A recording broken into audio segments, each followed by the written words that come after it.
Outback truckers. Tipper driver Sharon Collins It is roller coastery. battles rocks and roadblocks Unreal. to move a copper mountain. Foxy piece of Sludge tries to keep a truck full of flammable liquid drive a mobile bomb. and a brand new home on wheels Just rattle the out of it. from a road to ruin. Get ready to put the brakes on. Mobile butcher Larry Brewer Probably not another unit like this in Australia. is on a mission to save his meat Stinking hot and dust and flies. from the heat. Start moving. For Sharon Collins, keeping her whites white and her colours bright is a constant battle. Me. In Cloncurry in Australia's north, if the dust doesn't get you, the mud will. Covered in mud now. There's no glamour in this industry at all.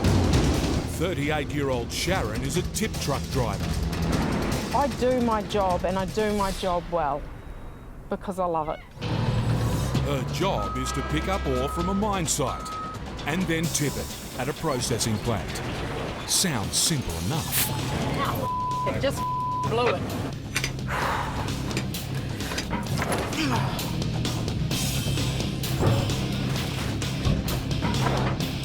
Few men choose a life like this, and even fewer women. It is hard on bodies, it's hard on machines, it's hard on gear. Tyres blow, it's... Ugh. In Australia, less than 1 in 50 truckers are women. It's a tough life, but I'm a tough person. I need pressure, I need challenges. I'm here because I love these big machines. They're absolutely impressive. Mate, they rock. Sharon's run takes her from her base in Cloncurry to the Lady Jenny copper mine. Then she heads back into town to tip off. From pit to plant, it's a 160-kilometre round trip. A run she drives 3 times a day, 6 days a week, for 7 weeks straight. I live, eat, sleep and breathe trucks. Mate, I live in a truck yard. There's nothing else. Today is Sharon's last day before she goes on break. And she's counting on a big one, despite the forecast. I had a look at the weather map this morning and there are predicted showers in our area, so aim to get the 2 in before the storms start. The 2 return trips will take 8 hours. But if there's too much rain, the dirt road into the mine will shut down. Sharon only gets paid while her truck's working. When wheels don't move, money doesn't get made. I can't rack up hours, so I don't get paid either. Sharon needs a full day's work to keep her head above water. But the clouds ahead look ready to sink her. I want to get out there quickly, so try and get in before the storm hits. The further she drives, the darker it gets. Sharon's day is looking like a washout. It looks like it's from here to the end of the earth. On the outskirts of Perth, Paul Andrews, aka Sludge, is hard at it. Anything that's on the edge is always more fun.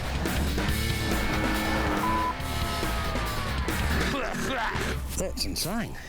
Right, Time for some work. Sludge is gearing up for another Outback mission, This poxy piece of hauling fuel to the remote corners of Western Australia. Fuel is everything. No fuel, no power, no nothing. Carting 50,000 litres of flammable liquid across some of the roughest roads in the land isn't for every trucker. You drive a mobile bomb. But Sludge is a rare breed.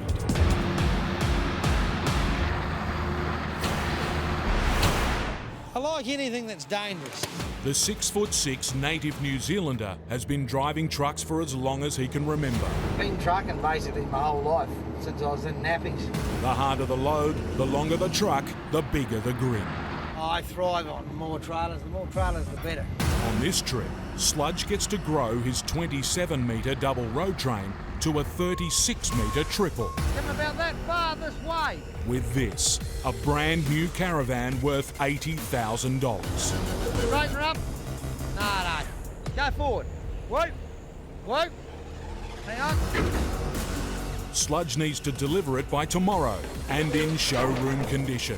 Yeah, well, it's a bit of a boss, so we probably don't want to scratch it. He needs to strap it down right for the rough road ahead. Righto. You want them a bit looser on the corrugation so they move a bit, because corrugations shake the shit out of everything. On top of keeping the van in one piece, Sludge needs to juggle his normal fuel deliveries. And he's just had one more urgent customer added to his list. These guys ran out of fuel on Saturday.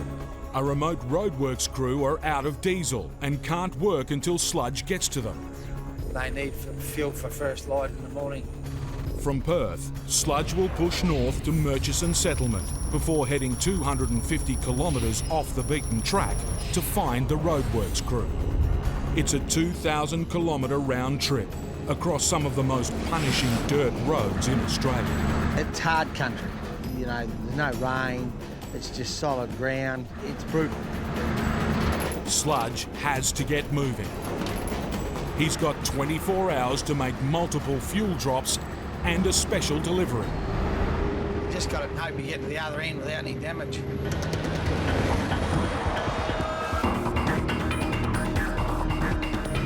But 200 k's out of Perth, You got a copy of the road train, mate?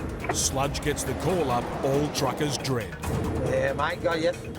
Yeah, something just flew off the back there on your right-hand side. Righto, you don't know what it was. It was just sparks when it hit the ground. Not too sure, mate. There, mate, thanks. What happens in the dark, you never know. Sludge's worst fear is that the caravan is damaged. When it comes to meat, Larry Brewer knows his chops. He's been a butcher for over 30 years, and he's carved out a good living. As my mum always used to say to me, Larry, remember one thing, people always have to eat. But this Perth butcher had a secret dream. Being very passionate about trucks. He wanted to be a trucker. 3 years ago, Larry followed his dream and took the biggest gamble of his life. He sold his butcher shop, bought a truck, and hit the road. A lot of people said, you're mad, you're foolish, and they just all shook their head. And they said, Larry, you've got a great shop, why do you want to sell it? And I said, well, I want my truck. This truck is one of a kind, a mobile butcher's shop with all the trimmings. Well, set up, it cost over $500,000, which sounds a lot of money, but an old boss always said to me, Larry, you've got to spend money to make money. Now, Larry takes his meat on the road, plying his wares in towns too small or too remote to have their own butcher. Once a month we pack up and off we go. It's an adventure every trip. From Perth, Larry heads north, deep into the Pilbara, opening his shop in 6 small towns around a massive 4,000 kilometre loop. It's a marathon meat run, slicing through country notorious for the longest heat wave in history. Here, the mercury broke 100 degrees Fahrenheit for 5 months straight. Bloody hot out there. This is a place where heat and meat don't mix. If it's stinking hot and dust and flies. Keeping his meat cool is an enormous undertaking. Larry depends on multiple refrigeration systems. Inside his custom 45-foot trailer is a freezer, a chiller, 3 fridge cabinets and 2 air conditioners. You can't afford breakdowns. Your equipment has to be right. If any one unit fails, Larry's $100,000 payload of meat could start going bad. Refrigeration breakdown in 40 degrees, yes, it would cost you. Helping Larry bear the load is Master Butcher Graham and young apprentice Zane. Apprentices, you gotta love them. But for these 3 butchers, the biggest challenge is the one they can least control, getting customers in the door. To make any money, Larry will need to move nearly all of the stock on board, 10 tonnes of meat. A bit of meat there, so we want to make sure we get rid of it all. Time to get this shop on the road. Welcome to my week.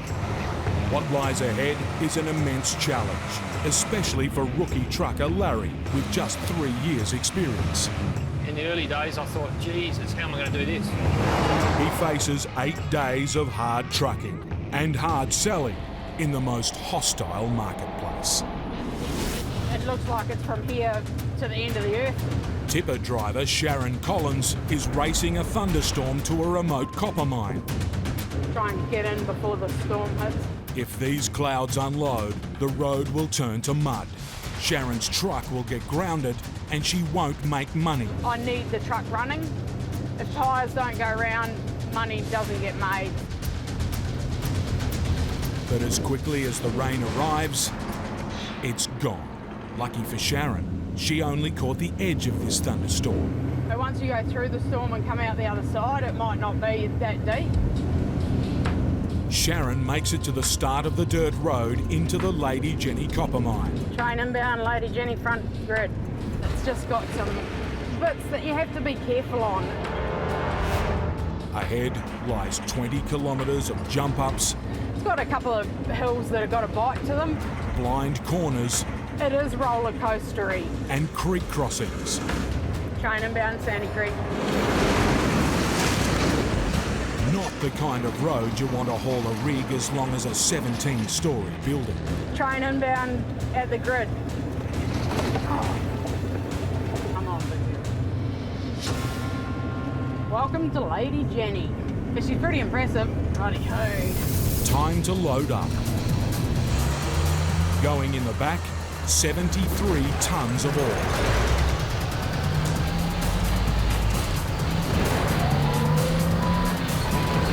Sharon's truck now weighs more than the space shuttle. Thanks, mate. See ya.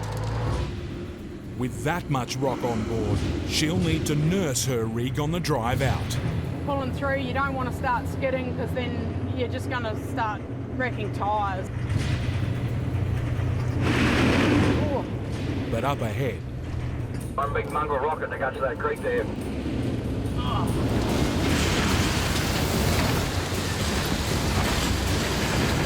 the warning comes too late. A tyre's blown. Hope it's only one. There you go. Well, at least it's only one.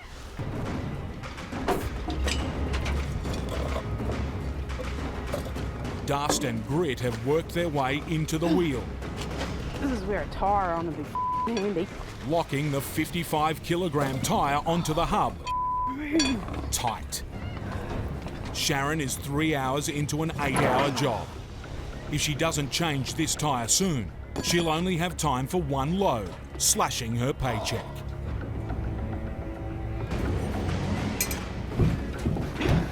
Seriously? But after 30 minutes of bruising struggle, Me? the only thing coming undone is Sharon. You might want to stop for a minute, mate, because I'm going to crack it in a minute. We'll have a bit of a look. On a lonely highway, 200 kilometres north of Perth, tanker driver Sludge is carefully picking over his load. Another trucker has alerted him to something flying off the back of his truck. He's worried it's part of the $80,000 caravan. The straps tying down the rear of the van are gone. It could have actually rolled down off the trailer backwards, so, and just disappeared straight off out into the bush. 2 legs he was using as tie-off points have broken clean off. So there's the legs that we had them tied up round. Someone's done a bird weld and they've just let go. Now we've got to work out how to tie this baby down. There's nothing left to tie it on. It's already late, and Sludge can't afford to sit here long. I don't want to be here all night. I'd sooner be just roaring up the road making a mile. All right. He needs a quick fix, but one that can stand up to 500 kilometres of rough road. One tight knot.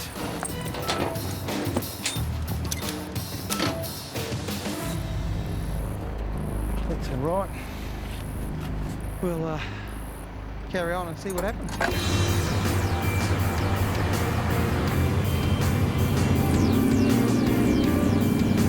It's It's after midnight by the time Sludge makes it to his stop-off. Long day, but anyhow, we've got there. Finally, he can relax and let it all hang out.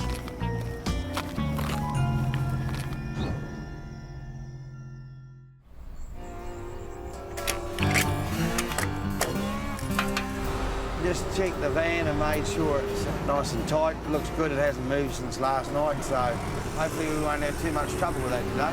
Sludge has a big day ahead and he's looking to save every precious minute.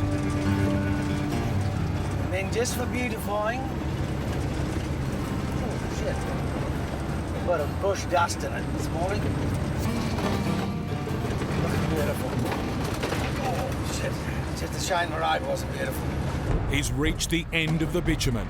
It's just bush, and dry scrub. But on the road, bone-shaking corrugations. Harsh. And the more traffic that's up here, the worse they get. Sludge has 100 kilometres to go before he can unload the caravan. Even from last week ago, it's doubled in roughness. And he's nervous. I'm worried about the straps on the caravan coming loose on these corrugations because it'll just rattle the shit out of it. Shake loose and the showroom caravan could quickly become a worthless heap on the side of the road. Probably not another unit like this in Australia. We're sort of the guinea pigs. Pioneering butcher trucker Larry Brewer is one day into a 4,000 kilometre long trading run through the heart of Western Australia. At the moment, 260 kilometre stretch of absolute nothing. Oh, you try and have conversation and listen to music and think about things. As the road opens up, Larry's thoughts turn to the sad circumstances which led him here. Yeah, I've got a picture here of my youngest son. He's given me the drive to do what we're doing here. He was only 13 when he passed away, so that's when I decided to sell the butcher shop and do something I love. I'm doing that right now, so. And the picture in the cab here, yeah, he's on the road with me, so.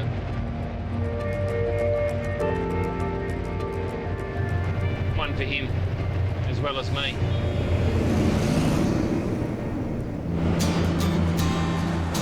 After 1,200 kilometres, Larry is approaching the mining town of Newman. This is our first stop for trading, so yeah, pretty exciting today. With the nearest butcher shop over 600 kilometres away, Larry's hoping the locals will come in droves. We'll be coming to see you later today. Yeah, we're here at about 3:30, mate. Inside the shop, the boys are gearing up. Just getting all set up now, ready for them to come on board at 9 o'clock. But outside, things aren't going to plan. It's nearly up to 50 degrees already. The generator supplying power to the entire shop is dangerously hot. A cool mist needs to be sprayed over it, but these nozzles are bone dry. Yeah, if the ambient temperature's too hot, you'll like cook the compressor, so that's probably about $4,000 there. But the knock-on effects of losing the generator could cost much more. No power means the shop can't operate. But most crucially, it means all of the chilled meat in the fridges will start to warm up. It's really important, keeping these cool, to operate the meat cabinet where we sell the meat. At 50 degrees, it's a matter of minutes before the generator overheats. It's programmed to come on. Yeah, bastard. If Larry can't find a solution, the entire butcher shop will be shut down before it's even opened its doors. In the sweltering heat of northern Queensland, Sharon Collins is wrestling with a 55-kilogram flat tire. Dirt and dust have locked it onto the axle of her truck. Mud just gets in between everything. She's been at it for over an hour, but the wheel hasn't budged. I did 6 of these one day.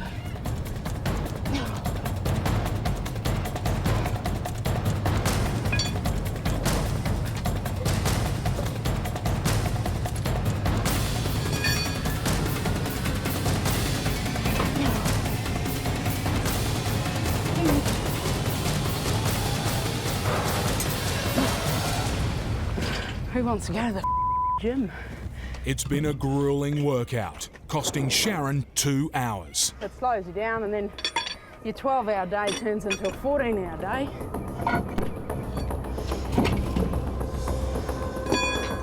Man, it's hot. Sweating.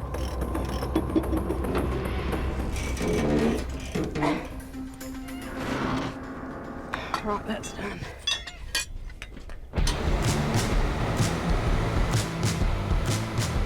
Sharon makes it to the safety of the bitumen.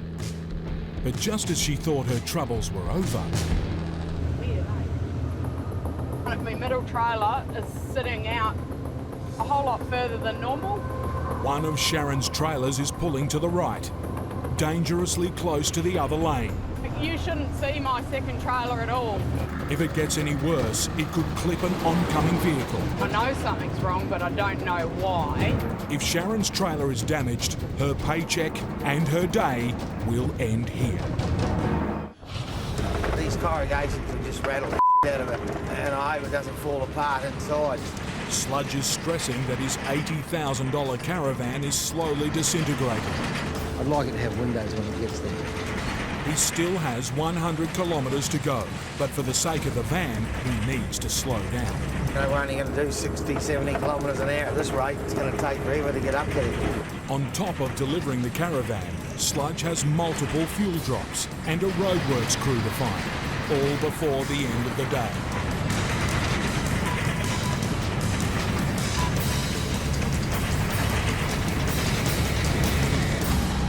Slowly but surely, Sludge has made it to Murchison Settlement. Bloody couple hours late, but anyhow, shit happens, as they say.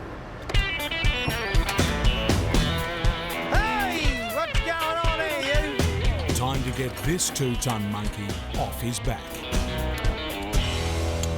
Right, let's see if we can get that wheel up. I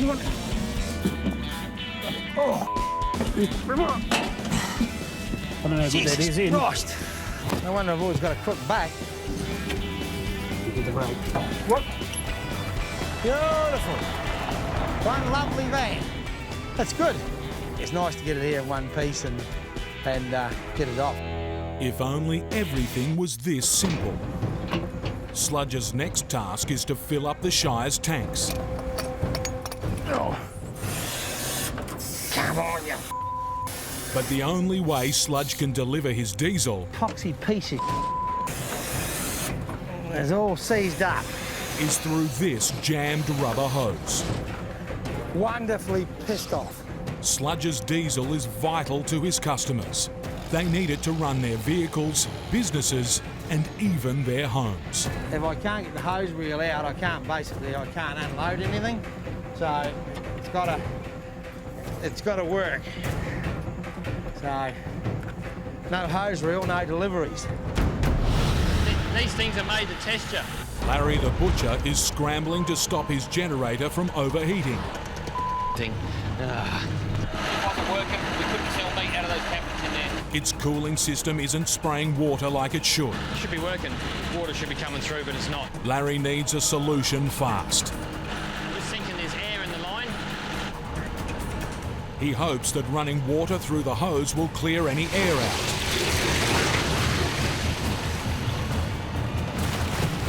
Now, for the moment of truth. Got it. Larry's happy. A regular spray of water will keep the generator cool. With the shop fully operational, the boys can open their doors and hope for a flood of customers. If we go back with an empty truck, Larry'd be happy. Just put it up there, or you got the T-bones there, Marinona. There you go. Yep. But what they get is more of a trickle. It's pretty quiet around the place here. What we missed out on here, we'll try and play catch up.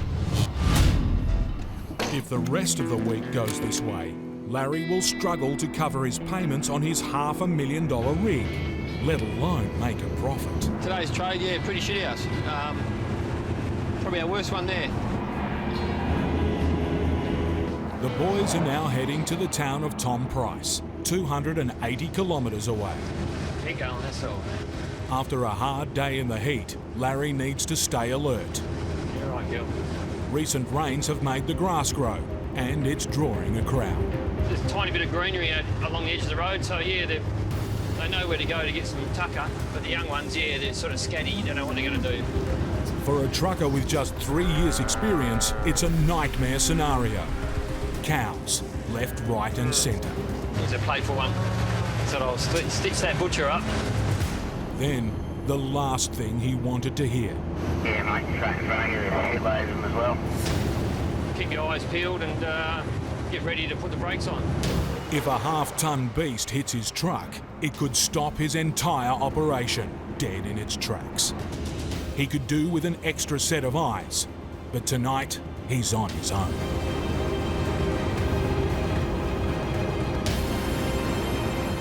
Hang on, little one. Come on. My middle trailer's sticking out like a sore toe. Sharon Collins has made an emergency stop to check out a wayward trailer. She's worried the trailer's damaged. I'm not happy with it. It looks abnormal. With 50 kilometres of busy highway still left to drive and 73 tonnes of rock on board, Sharon can't take any chances. Have a bit of a look, make sure nothing's broken. Nothing looks like it's broken, But Sharon's still not happy. I might just have a look where my load's sitting. It might just be the load's on one side. Oh, Sharon's found the culprit, there's some big rocks in there. all 24 tonnes of it. See, there's nothing down your left-hand side, so everything's sitting sort of middle and right-hand side. And obviously the weight's just pulling my trailer out of alignment, so at least nothing's broken, but it'll just be a slow trip. Sharon has little choice but to keep watch and hope the trailer doesn't swerve out any further. We'll go and tip off and see how she comes coming back. But soon, her concern is drawn away from her mirrors and towards the horizon. The black clouds she thought she'd left behind are now parked dead over where she needs to unload. And then, the bad news she's been dreading. Brad's just texted me now, crop pin's just shut. There's been a torrential downpour at her drop-off point. The plant has closed its gates. Her plan for even one run today looks impossible. If Sharon can't unload, the truck's at a standstill and no one's making money. No hose reel, no deliveries. In Outback, Western Australia, Sludge's fuel hose is tying him up in knots. The hose is starting to piss me off. So we'll see if I can just maybe get a little bit of loosening out of it. 110 kilometres of dirt road has taken its toll on the reel of the hose. If he can't get this hose to release, his customers will face an energy crisis. They need fuel for first daylight to get going again. I'm going to get a bit of grease and just put it in that bearing, just to see if I can help it out a little bit. Oh. Come on, you Sludge makes one last desperate play. Put the throttle up on the truck and see if I can get a bit more hydraulic pressure out of this. The hydraulics of the reel are powered by the truck engine. More revs might fix the problem. That fixed it. Oh, look at that. At last, Sludge can finish the job he started over an hour ago. But the hassles with the hose have cost him time he can't spare. Sludge is now 4 hours behind. We're running way later than I thought. It'll turn tomorrow into a monster day as well. He needs to make up time on his next drop. 90 k's down the road at Bellardi Station. It's getting on for 5 now, so I don't want to be loitering. I've got a fair bit to do yet. He's under the pump. There he is. But out here, it's just plain rude if you can't spare 5 minutes to say g'day. How are you, mate? Yep. And take the time to top up the boss's ride. There's a Shire president here, so I've got to look after him. So I'll fill his truck up. Down here, give him a docket, and we'll be gone. Next stop, the stranded road crew. They now haven't worked for 2 days, waiting on their diesel delivery. They're waiting on us, they're desperate.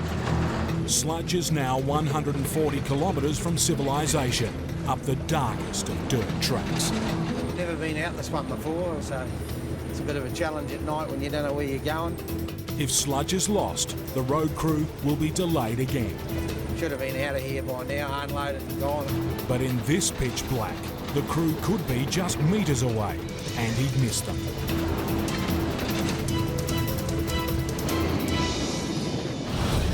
But the young ones, they're scatty. You don't know what they're going to do. On a dark outback road, Larry the butcher is being besieged by beef. Hang on, little one. At 2.5 metres wide, he needs a lot of road. Come on, start moving.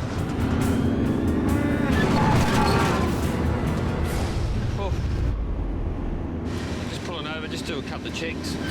Larry hopes he hasn't hit a calf.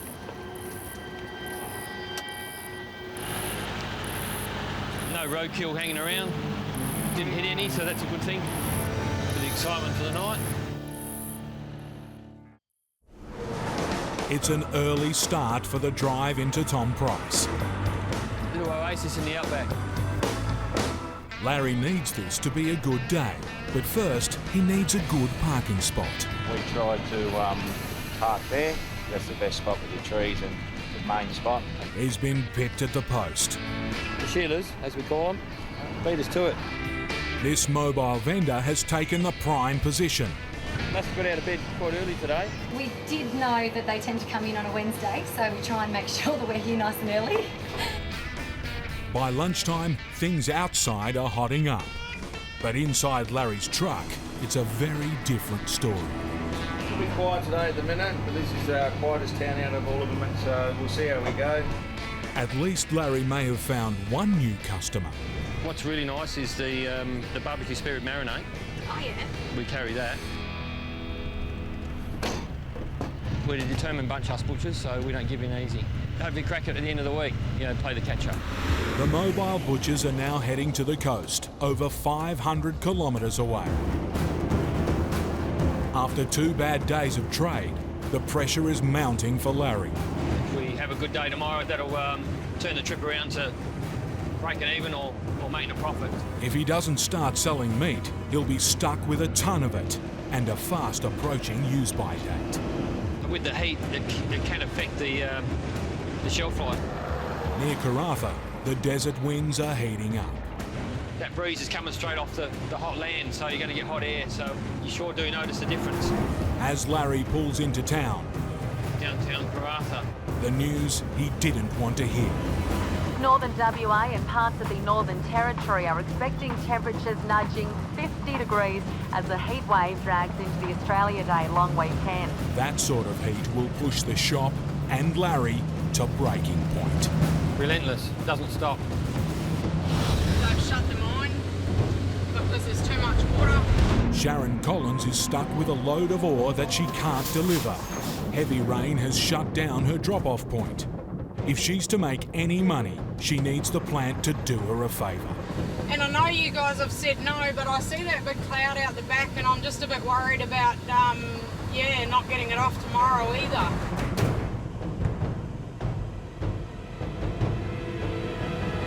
Righto, mate, I'll be in there within half an hour. Thank you very much. See you. Sharon's got 30 minutes to get in and out. Righto, we're allowed in as quick as we can, get off before the storm hits because she's a pretty big front apparently. Pressure's on now. The plant is still 4 kilometres away. As she gets closer, she sees why they closed it.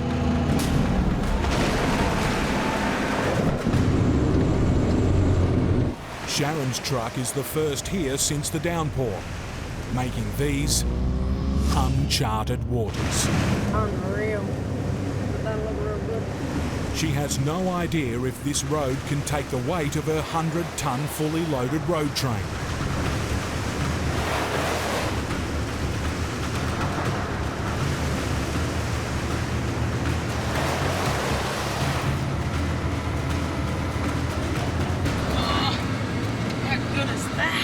We were skidding the whole way getting them trailers through. Road train from the Turkey's Nest to the crossroads. Train inbound from the crossroads to the bottom of the run. She's made it to her drop-off point with time to spare. But then... Wow, I don't want to go through that. It's a bit of a challenge at night when you don't know where you're going. Tanker driver Sludge is on a mercy dash to a stranded roadworks crew. But now he's wondering if he's the one that might need saving. I don't know where I'm going, so it's just slow and steady tonight, I think. The crew's fuel tank should be 160 kilometres up this lonely dirt track. Hopefully I'm going to find a diesel tank on the back of a truck ready to load. If he doesn't find it soon, he'll have to wait for daylight, delaying the road workers even more. I'm not in the mood to be dawdling along, but anyhow. Then a sign he's close. Fresh earthworks. Well, obviously I found where they're working on it, so...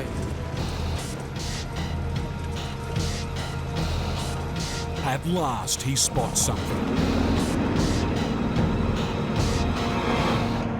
Yep, this is the one. After a mammoth day, Sludge can finally complete his mission. Let's do this. Let's get in here and get it done. But filling this 26,000 litre tank is far from simple. So we've just got to be careful with this tank here. It doesn't fill right to the top. We've got to hop up and put a hose in the top to blow the last 3,000. He pumps in as much as he can from the bottom. Now for the risky part, filling the tank to the brim with the last 3,000 litres. So I've just got to be a bit careful when I climb up there with hoses and stuff at night. One slip now, and it's 15 feet down and 140 kilometres to the nearest hospital. Because there's no one here to save my ass if I slip and fall off. Anything that's on the edge is always more fun.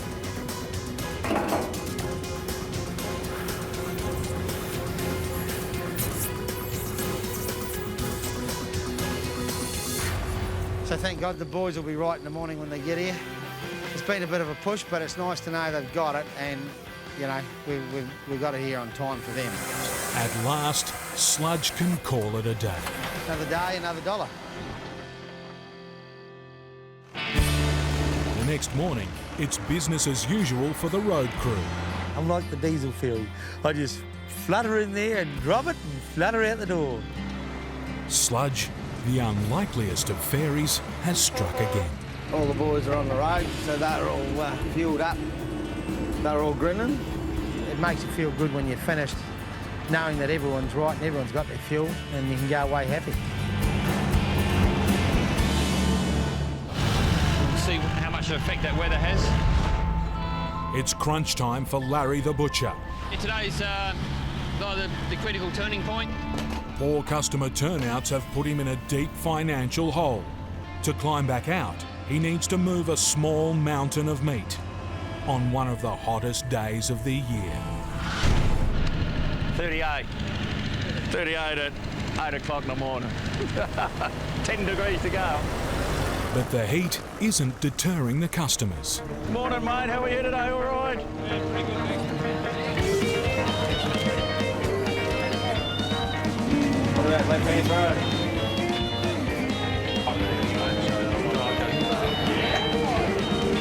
Cheers, mate. Here we go. Thanks for being patient. That's all right. Thanks very much. As the day heats up, 45 at midday, so there's a problem. An air conditioner is on the blink. that one works really hard, being so close to the rear door. Just all the hot air coming in. To top it off, the fridge cabinets are heating up as well. doors have been opening and closing with the customers, cold air comes out. With the air conditioner out and with so many customers, the fridges are getting pushed beyond their limit. Larry has to fix this, or his meat could start going bad. Great time when we're flat out, but The generator is struggling in the heat. really working hard today. Larry beefs up the sprayers. Get some more water on it. Oh, lovely. But the temperatures haven't budged. He needs a stroke of luck. The ice is in the freezer, isn't it? Yeah. He gets a stroke of genius. That'll do. Ice straight onto the generator. Things we've got to do to sell a bit of meat. I'll go inside and check that out.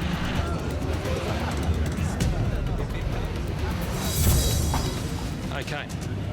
She's starting to drop, so it'll cope.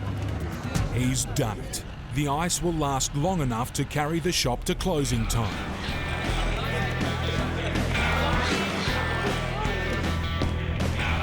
It's been a big day for the boys, but it's not until Larry rings out the till that they learn how big. The butchers have sold $20,000 worth of meat. So I might have a little cheers tonight. They've broken their record for Carafa, but best of all, they've broken even. Come home with the goods today. Well and truly, didn't we? Larry lives to sell another steak, but tonight, the meat's on him. Cheers, boys. Yeah, well done. Here's to us. Go through there. Sharon Collins has made it to within metres of her drop-off point, only to be confronted with a minefield of mud.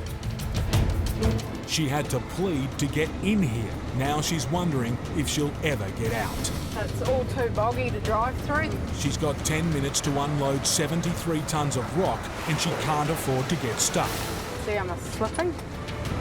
She needs to keep her wheels moving and unload at the same time. We'll just have to go around and round and round.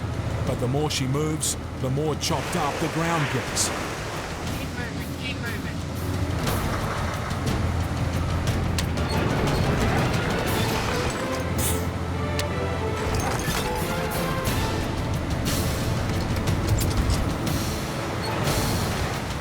2 minutes to go, and Sharon's got one trailer left.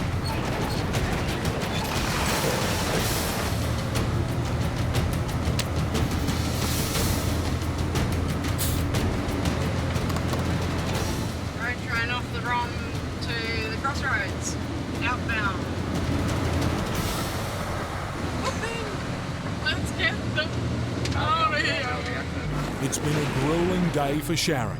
She's wrestled rocks, tyres and trailers to move just one load. But now, after 42 days of the same, she can finally take a break.